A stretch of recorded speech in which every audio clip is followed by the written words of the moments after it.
ಈಗ ನಾನು ಮಾಡುವ ರೆಸಿಪಿ ನೀರುಳ್ಳಿ, ಟೊಮೊಟೊ, ಕ್ಯಾಪ್ಸಿಕಮ್, ಬದನೆಕಾಯಿ, ವಾಂಗಿಬಾತು. ಬಿ ಆರ್ ರೇಖಾಚಾರ್ಗೆ ಶೇರ್ ಮಾಡಿ, ಸಬ್ಸ್ಕ್ರೈಬ್ ಮಾಡಿ, ಲೈಕ್ ಮಾಡಿ.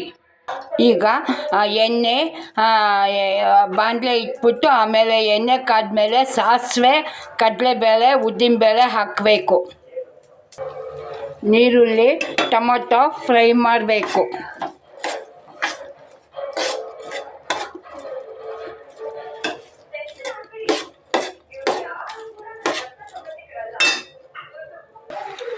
ಇವಾಗ ಕ್ಯಾಪ್ಸಿಕಮ್ಮು, ಬದನೆಕಾಯಿ ಹಾಕಿದ್ದೀನಿ.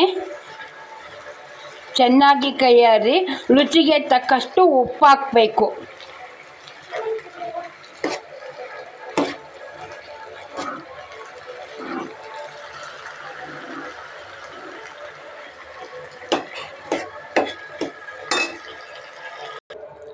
ಇದು ಚೆನ್ನಾಗಿ ಬೇಯಲಿ. ಬೆಂದಮೇಲೆ ವಾಂಗಿಬಾತ್ ಪೌಡರು, ಕಾಯಿ ಹಾಕಿದರೆ ಬದನೆಕಾಯಿ, ಕ್ಯಾಪ್ಸಿಕಮ್, ನೀರುಳ್ಳಿ, ಟೊಮೊಟೊ ವಾಂಗಿಬಾತ್ ರೆಡಿ ಆಗುತ್ತೆ. ಇದು ಚಪಾತಿ, ಅನ್ನ, ರೊಟ್ಟಿಗೂ ಚೆನ್ನಾಗಿರುತ್ತೆ ಅದು. ಈಗ ವಾಂಗಿಬಾತ್ ಪುಡಿ ಹಾಕಿದ್ದೀನಿ.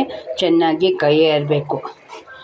ಕೈ ಆಡಿದ ಮೇಲೆ ಕಾಯಿ ಹಾಕಬೇಕು.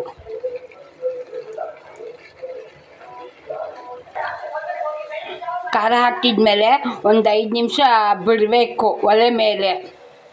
ಖಾರ ಎಲ್ಲ ಚೆನ್ನಾಗಿ ಹತ್ಕೊಳ್ಳುತ್ತೆ.